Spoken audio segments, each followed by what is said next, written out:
everyone. Welcome to our own Al-Anon Big Book Recovery Qualification meeting. We meet every Wednesday night at 5:30 p.m. Pacific Standard Time and 8:30 p.m. Eastern Standard Time. Today is Wednesday, December 18th, and my name is Judy V. I am a recovered Al-Anon, and I am your speaker for this evening. Tonight, I will share what I used to be like, what happened, and what I am like now. In order to set our tone for this meeting, I ask that we bow our heads in a few moments silent prayer meditation, followed by a serenity prayer.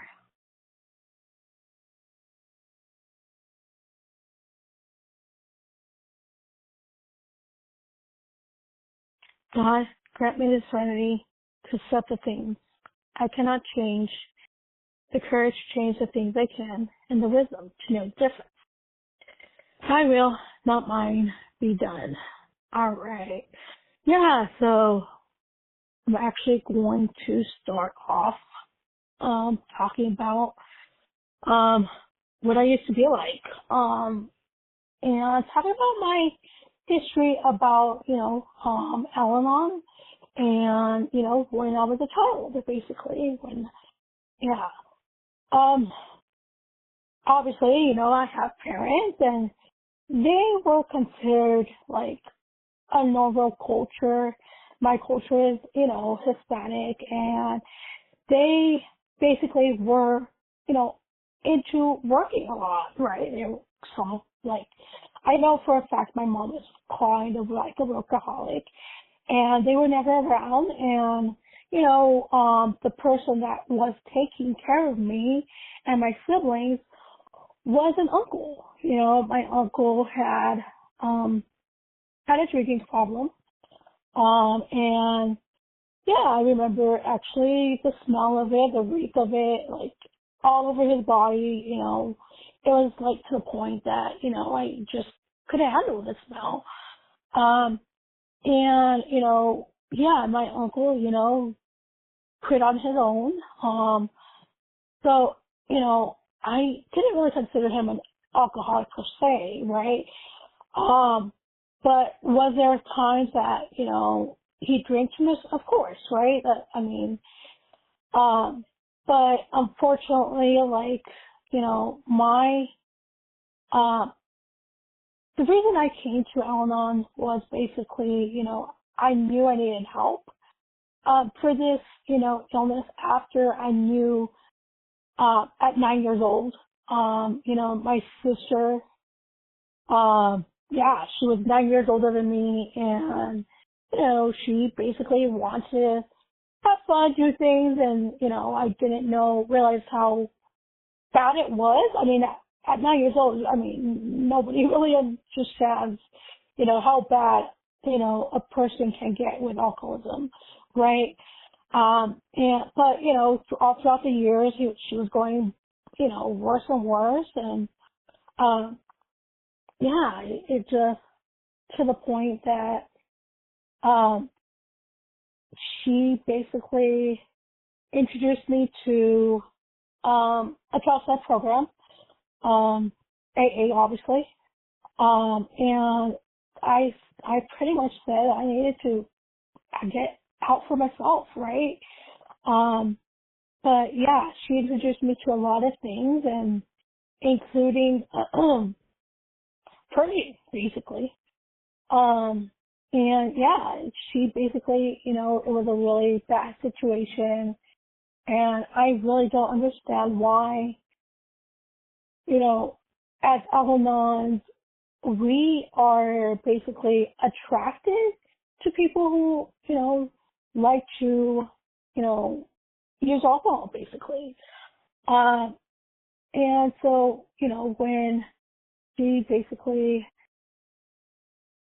it got worse and worse, and yeah, it came to the point that, unfortunately, my son saw the effects it got to, how it took, and it just, because of this reason that she was doing, like, I had so much resentment towards her, In fact, you know, I got a resentment towards her, and after the fact that she basically got worse and worse over a situation that happened in another state,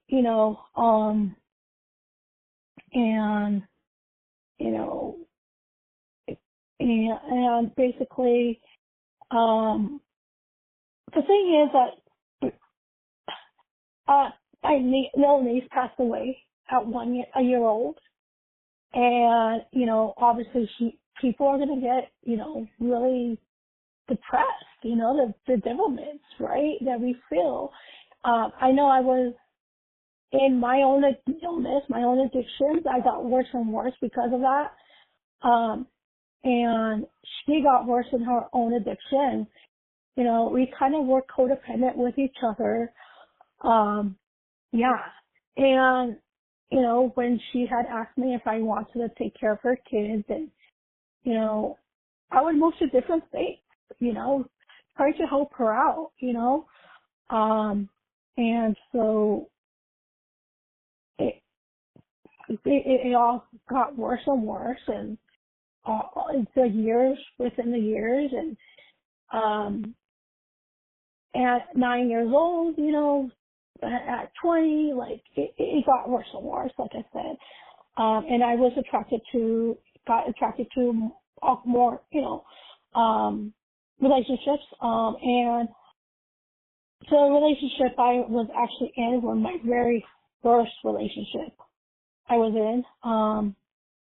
Yeah, I kind of didn't realize that he was an alcoholic at that time. And, I knew he had basically wanted to drink a lot, I thought that was a culture, right? Like that's what we did. But unfortunately, like, it got worse over time as well. And, yeah, his alcoholism unfortunately got his life.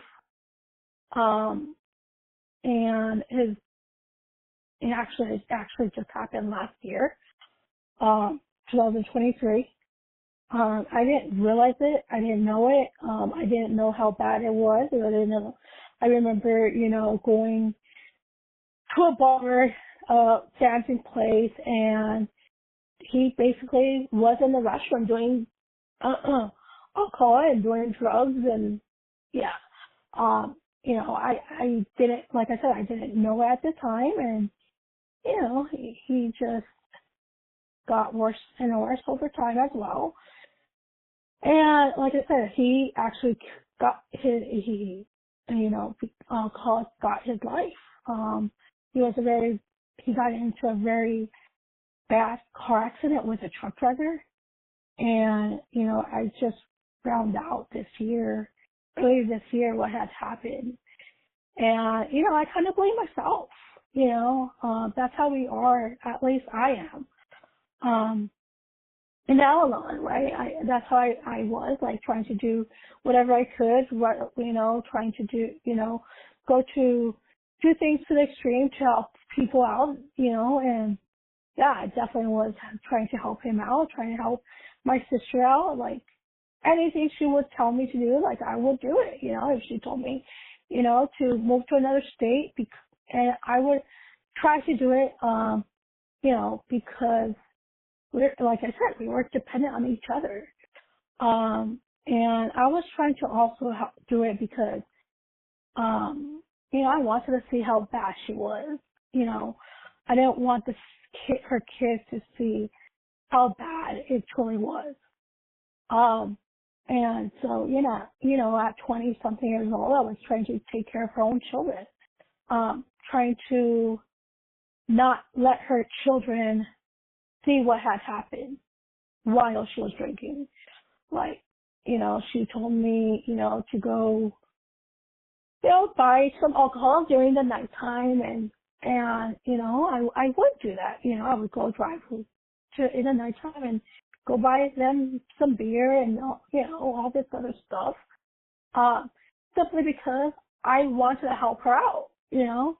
Um, and then, like I said, we do attract, you know, sometimes alcoholics, and I actually came across another guy, my son's father, that I didn't know it at that time. He actually told me this year, that his first 12-step program was AA. I knew it got to the point that before, you know, we met, that he was actually in a coma. Yeah, like alcohol can, you know, obviously take this effect in many ways, right? Losing lives, and as Al-Anon try to help people that, you know, we go to extremes at times. And so, yeah, I didn't know my son's father, was in AA. He finally told me after almost a decade of being together, that was his first 12-step program. And, you know, obsessing about it, worrying about, you know, my family members, my son's father, you know, the guy I used to date, like, I was obsessing over my sister. I was worrying about her, like, oh my gosh, you know, like, what if something bad, terrible happens to her? So I did, you know, I was working other fellowships, and, you know, my sponsor finally told me, I think you should basically work the 12 steps in Al-Anon. And to be honest, I didn't really want to, because I had another fellowship kind of basically around the same kind of topic in Al-Anon. I was kind of had fear of losing her, and, you know, she was like, you know, go ahead and do that, you know, and I was like, at first, like I said, I didn't want to, you know, she has helped me tremendously, like, you know, when I first came into a 12-step program, as people have, you know, talked to me out, I was bad. I was really bad. I didn't want to listen, didn't want to do anything people would tell me. Like, in fact, around this time last year, I had asked someone if I could sponsor them, and they basically said, you know, I had asked them to sponsor me, and then, like, they were pretty much tell me to leave program. Yeah, I wasn't ready, you know, I wasn't ready to work any steps, so, actually, I'm grateful for her. Yeah, I really am grateful for her. Cause like I said, I wasn't ready to work program, even though I was still trying to work program, but not really working them. You know what I mean? And, you know, I was definitely trying to still ask people to sponsor me, and even though I wasn't truly ready, I had my own, you know, worries and bedevilments of my own, and, you know, all this stuff that it says in the big book on page 52, that we basically have when we first come, you know, when we are in our illness, you know, and, you know, this just on page 52, it talks about, you know, yeah, it's actually reads, we had to ask ourselves why we shouldn't apply to our human problems the same willingness to change our point of view. We're having trouble with personal relationships. We couldn't control our emotional natures. We were a prey to misery and depression. We couldn't make a living. We had a feeling of uselessness. We were filled with fear. We were unhappy. We couldn't seem to be of real help to other people. Without a basic solution of these developments, more important than whether we should see newsreels of lunar flight. Of course it was. Yeah, so all this, you know, stuff that it talks about, and I definitely was definitely was having trouble with personal relationships, I couldn't control my emotional nature. So I was very, very an angry person. And, I just wanted to fight with people. I didn't want to listen to them. If people would tell me, previous sponsors would tell me what to do, I'll be like, no, I don't want to do it that way. So, yeah, I definitely wasn't listening to them. And, like I said, I'm grateful for the person who actually told me to leave program because, I wasn't, listening to nobody, until I was like, okay, people are not people are not wanting to sponsor me for a reason, right? I mean, and I was pointing fingers at the other people, and I wasn't pointing the finger at myself, and the thing was, it was my, it was me, right? I didn't want to listen to him. It wasn't, it actually talks about on page 60, right? It says something about, the first requirement is that we be convinced that any life run on self-will can hardly be a success. On that basis, we are almost always in collision with something or somebody, even though our motives are good. Most people try to live by self-propulsion. Each person is like an actor who wants to run the whole show. There you go, It's like an actor who wants to run their whole show. I definitely was. And I needed to realize I can't do this on my own. I needed to raise the right flags, but it took, years of trying to work the program and not actually working the program in the first place. I'm not too sure if that makes sense to you, but or if anyone's listening, or on the recording line. But yeah, if we're not truly ready, we definitely, need to back off. We need to try things on our own, Perhaps it will work on your own, but for me it didn't. And I needed to realize I need to put the blame on myself, and work the program because my life actually depended on it, to tell you the truth. Last year around this time, the whole year last year, I was going in and out of hospitals, because, my other fellowship, and, of my other addictions, my other illnesses. And, like I said, I finally came to the head, my rock bottom, that nobody wanted to sponsor me. I needed to focus on what I was doing wrong and basically, ask someone, to sponsor me and finally listen to them, finally be honest with that person. And so, I finally decided, to be honest with, the sponsor I have now.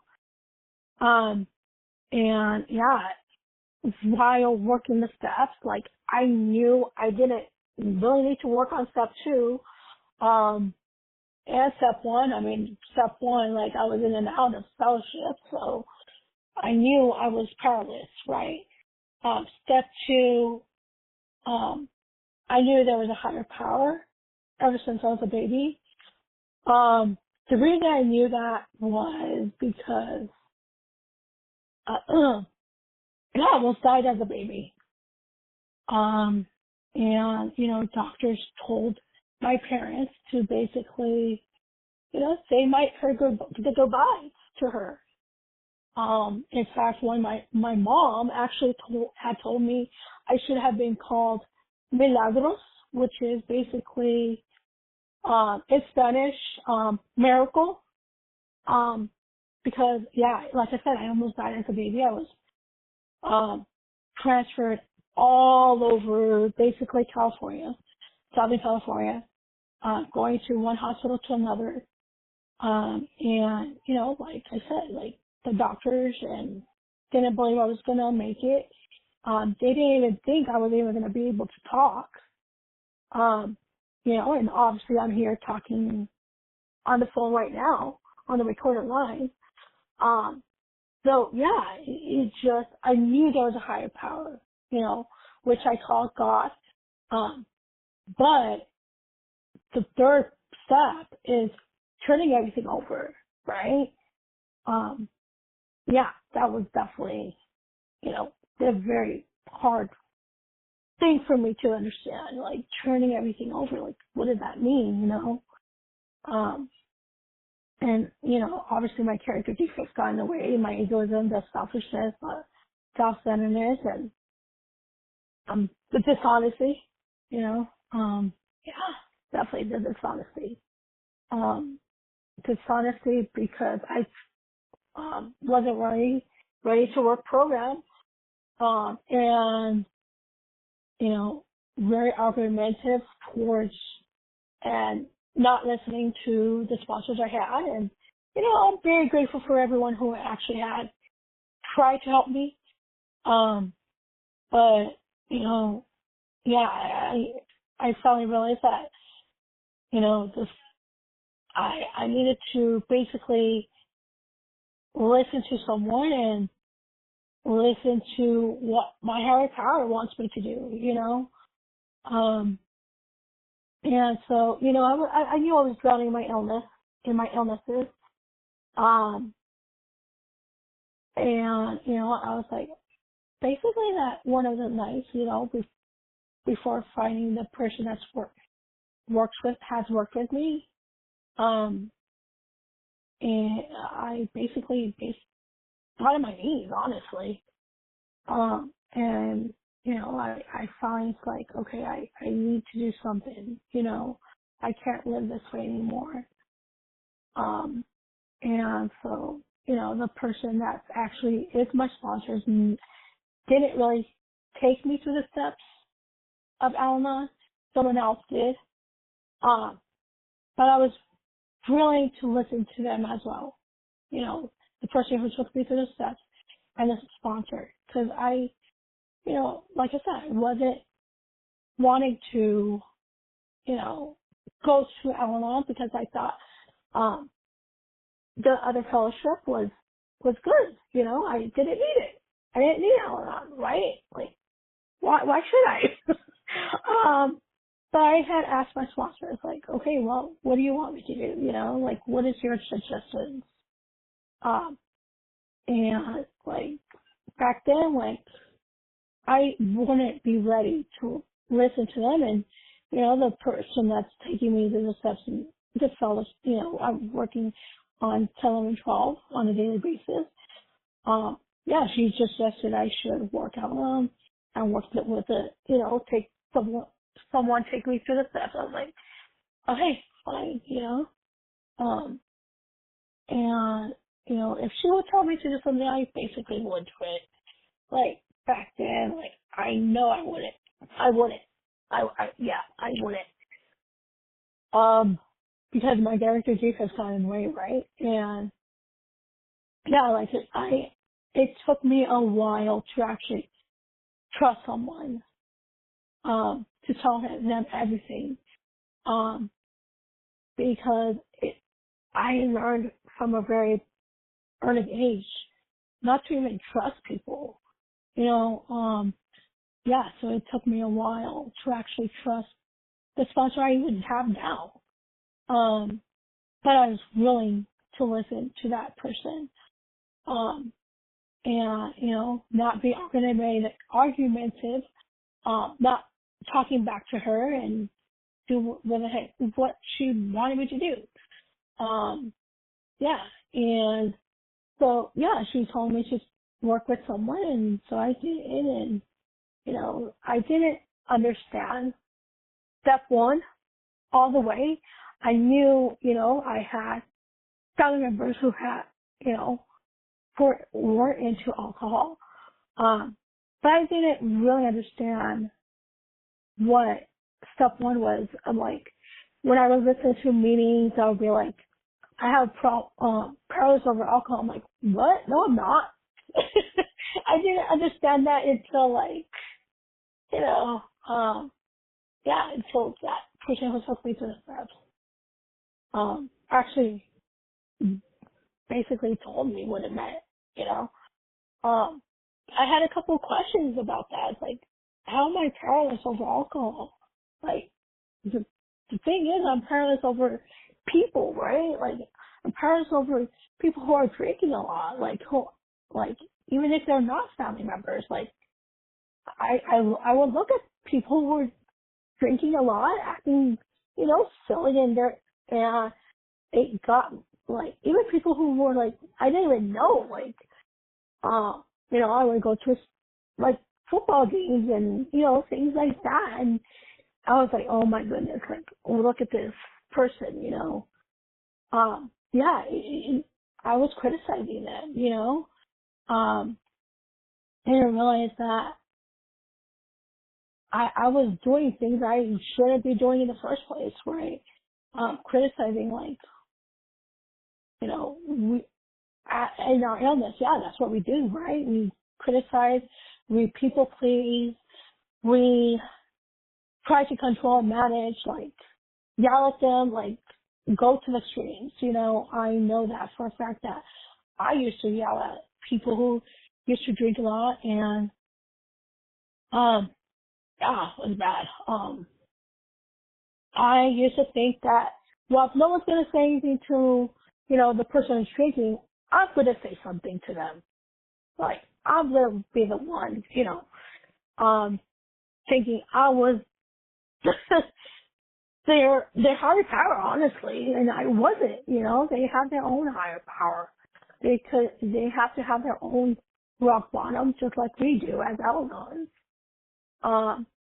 But yeah, I was definitely yelling at them and trying to control it and counting their bottles, looking for, you know, where their hiding places were at. And of course, sometimes I would find them, sometimes I wouldn't. Taking care of them while they were basically knocked out or doing things they, you know, they did when they were drinking, you know. Yeah. It's like I said, majority of the reason was my oldest sister, you know. I was definitely helping her out, you know. I felt like I was responsible when she was drinking. And so, you know, there was a very big resentment towards her, and she had said something that I basically I felt survival's guilt, you know. Yeah, survival's guilt. Um and it took me I want to say 20 years for this big resentment to go away. Um, yeah. Until this year, I was really in that big resentment that I had. Because I had never mentioned it to anyone while doing this fourth step until, you know, the person I was working with, this year. And, you know, people do things and say things, and when there are in our illness and we are in our illness, we do things that we shouldn't be doing, you know. And so while trying to control and manage them, like, yeah, I was definitely trying to control the relationship, you know, trying to be their higher power, and that's not what we're supposed to be doing, right? And so, you know, it also talks about on, in, you know, on page 62, that,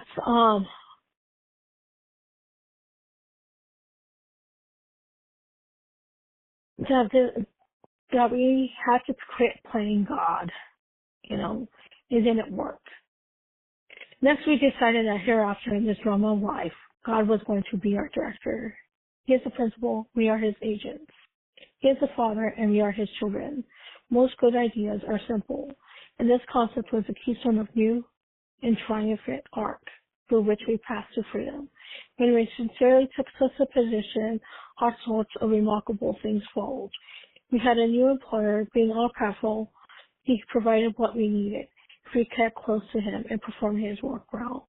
Established on such a footing, we became less and less interested in ourselves, our little plans and designs. More and more, we became interested in seeing what we could contribute to life. As we felt new power flow in, as we enjoyed peace of mind, as we discovered we could face life successfully, as we became conscious of his presence, we began to lose our fear of today, tomorrow, or the hereafter. We were reborn. Yeah, so, obviously it talks about that we needed to stop playing God, that didn't work. And like I mentioned, I was definitely playing God in the relationships I was having, with the people, with my family members who drank a lot, or the guy that I used to date, and my son's father. And, I'm still trying to learn little by little on, turning everything over to God. But, yeah, I think, when life throws me curveballs, I'm definitely trying to turn everything over. Like, in fact, very recently, I found out my son actually had a health condition. Yeah, and I still worry about that him. As mothers are, as mothers do, but I know I need to turn out, everything to higher power, and for the long haul, like I was, for a long while, I couldn't turn everything over to a higher power. I couldn't turn anything over to God, it was like, it was really hard for me. One of the paragraphs in the book, it talks about, sometimes it comes quickly, sometimes it comes like a lightning bolt, or other times it comes very slowly, and working this is connecting with our higher power. As for me, obviously, as mentioned, in my qualifications, like, definitely wasn't a lightning bolt, that's for sure. Yeah, but like, while working the steps, like, we can build a relationship and build more and more, being able to learn to turn everything over to that higher power. And so, while turning everything over, like, obviously step 4 is, being honest. That's one of the requirements, is to be honest with someone, obviously our sponsors, or else we won't be able to get recovered, right? I used to be able to think, no, I don't want to talk about this these resentments. No, I don't want to do this. No, I don't want to do that. And, it just, obviously I kept on, I kept on being in my illness. I wasn't recovered, I was in my illnesses. And it talks about, that sometimes we try to like hide things away from, the person that's trying to take us through the steps. And obviously, we need to be willing to go to any length you know, and, you know, it basically on page 58 it says, at some of these we balked. We thought we could find an easier, softer way, but we could not. With all the earnestness at our command, we beg of you to be fearless and thorough from the very start. Some of us tried to hold on to our old ideas, and the result was nil until we let go absolutely. Yeah, so, you know, if anyone's listening, you know, or listening to the recording line, like, we need to, you know, not hold to our old ideas, you know, thinking our way is the highway, is the right way, or my way the highway, because I definitely was for a long time thinking my way the highway, you know, even though people were trying to help me out, trying to sponsor me, like I couldn't, you know, let go, you know, I couldn't let go of my old ideas.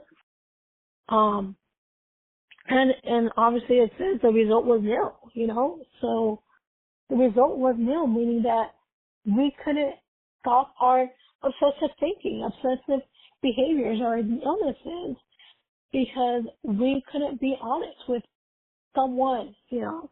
And the most important thing is being honest with ourselves and a higher power, whatever your higher power is. That's, you know, I have learned that whatever higher power is sufficient enough to basically start working the steps.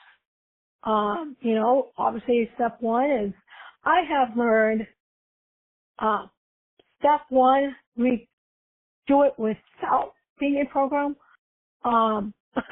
Unfortunately for me, it didn't happen that way. Yeah, step one, I needed to hit more of a rock bottom while working program. You know, coming in and out, coming in and out of program, and all the fellowships I'm in, yeah.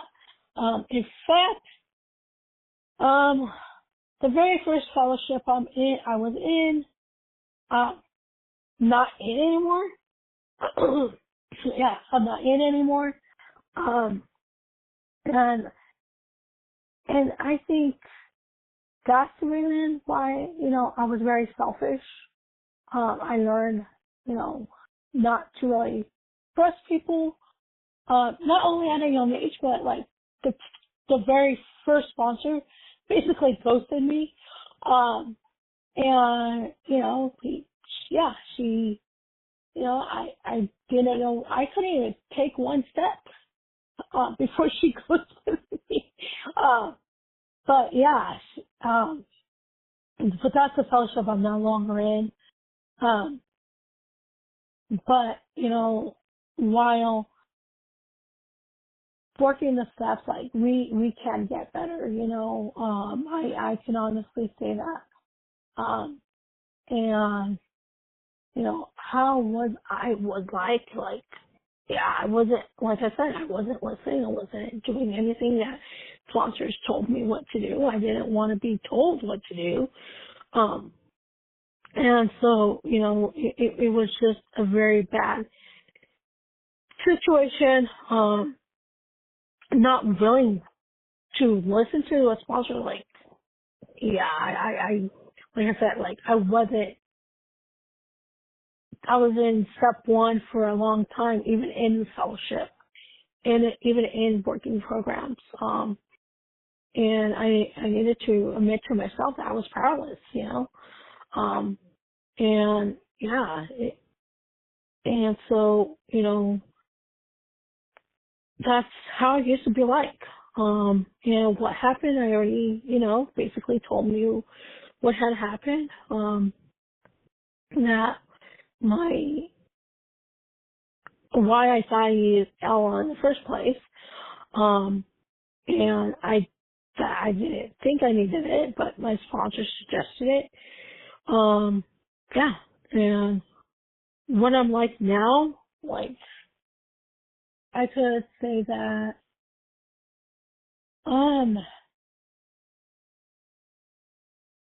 I have more of a relationship towards my higher power. being able to give everything over to that higher power. And,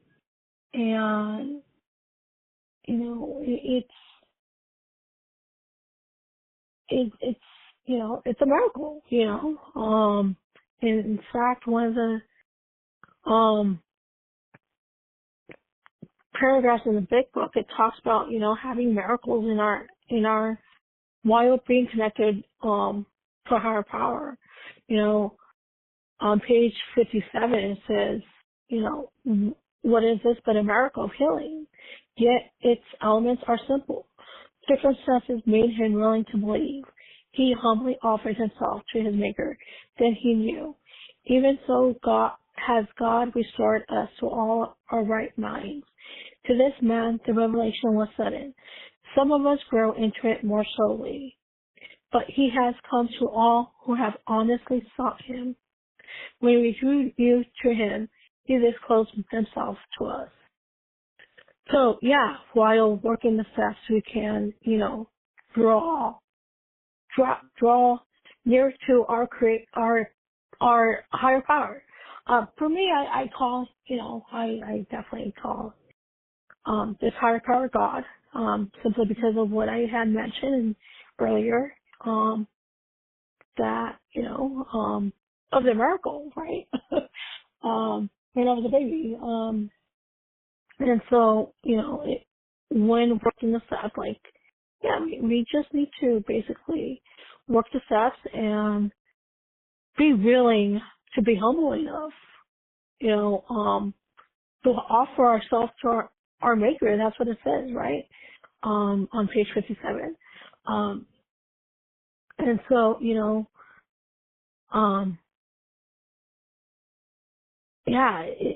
it's,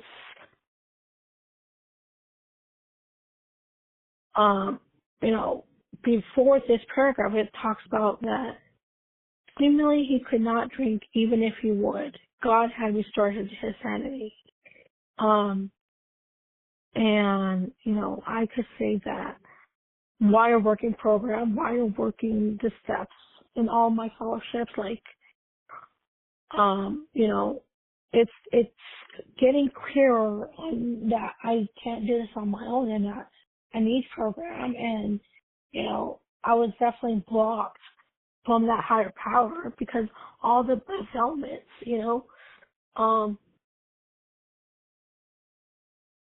of what had happened to me, all throughout my life. But, it just,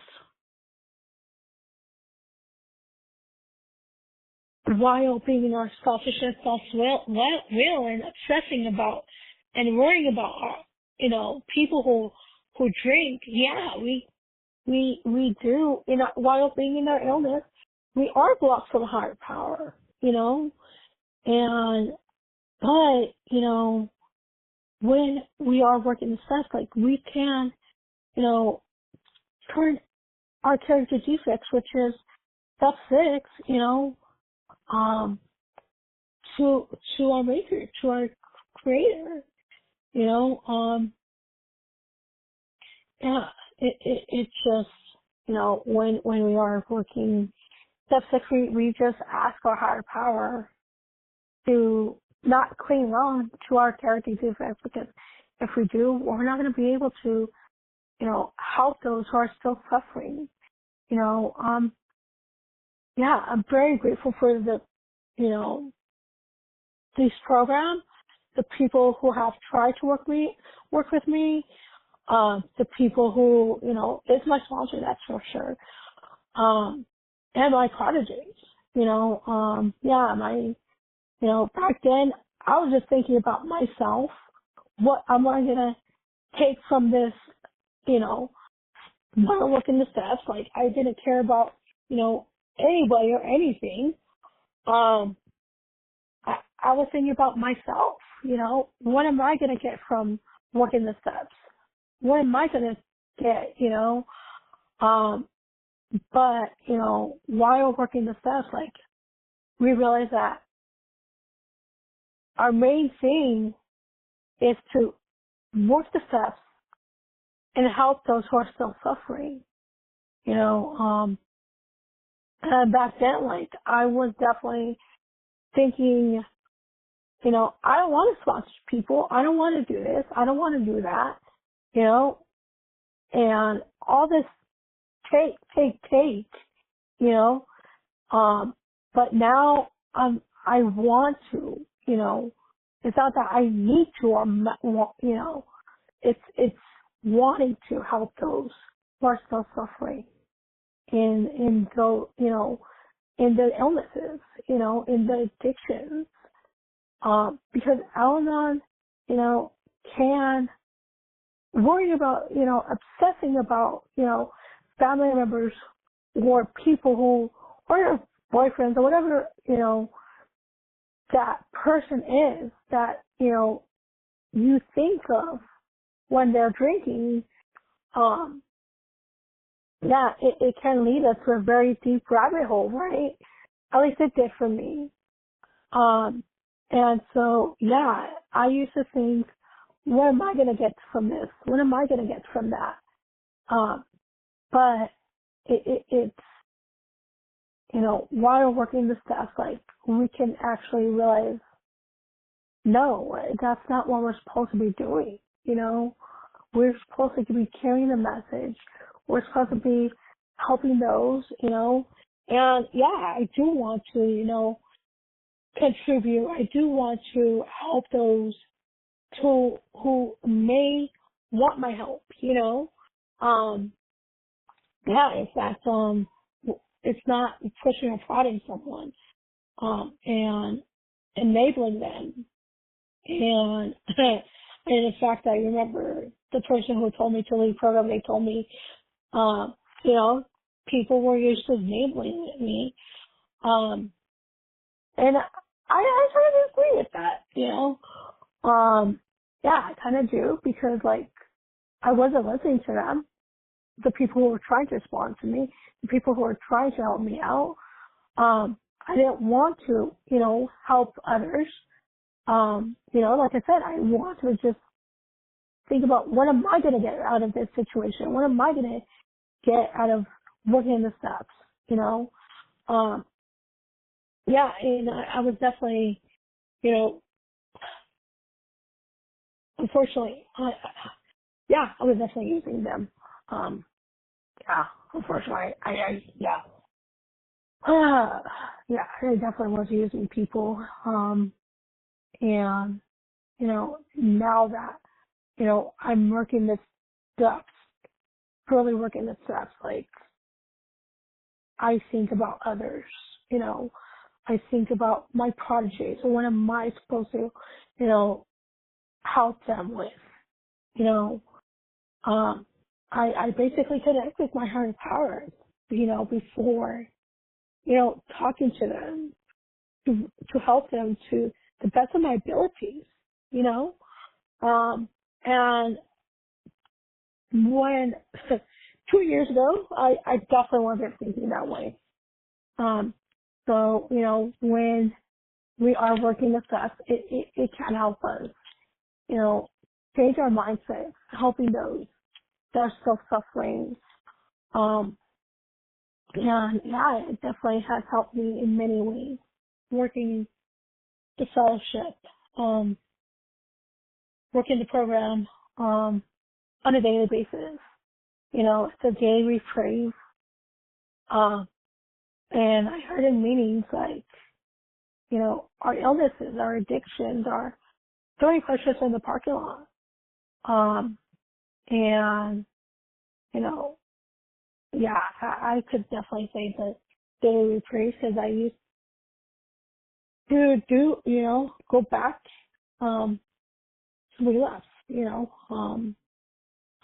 yeah, and, you know, so, you know, when we realize we can't do this on our own, and we need, you know, we need to raise our heart right flags and realize, okay, we don't got this on our own, you know, if we're the chronic type, if we need this program, you know, And I could definitely say I do need the programs I'm working with, I'm working at now.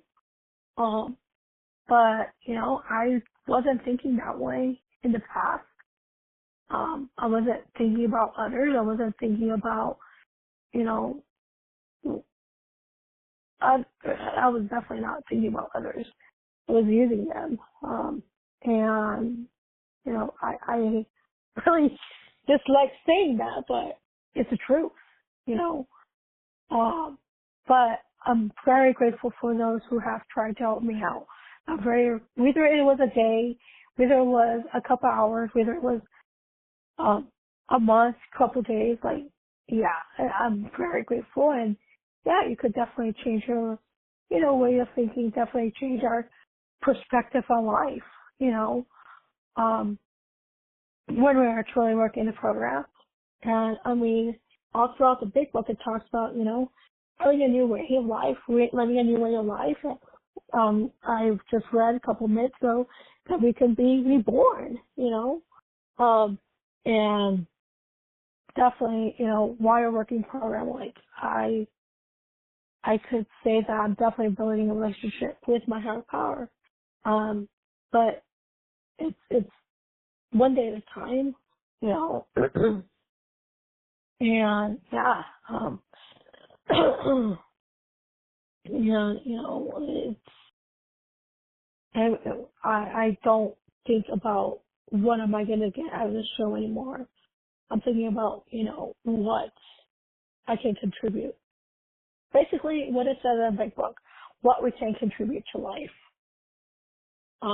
So with that, I actually am going to end the qualification.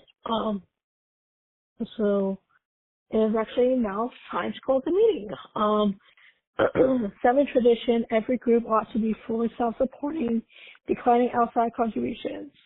This group does not have a payment structure in place. It currently has no overhead expenses. If you would like to fulfill tradition 7, please send contributions directly to the Al-Anon World Service Office by visiting alanon.org. For questions about this meeting, or if you are looking for a sponsor, please send emails to alanonbigbookrecovery@gmail.com. Recordings can be accessed on YouTube by searching at Al-Anon Deaf Speaker in the YouTube search box. If you are interested in other Al-Anon meetings that follow the Big Book, please visit www.alanonbigbook.solution.org. Now let's have a moment of silence for the Al-Anon who still suffers, followed by the Lord's Prayer, or a prayer of your own choosing, said in silence.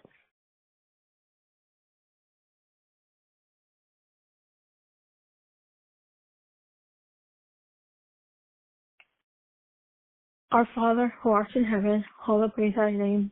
Thy kingdom come, thy will be done on earth as it is in heaven.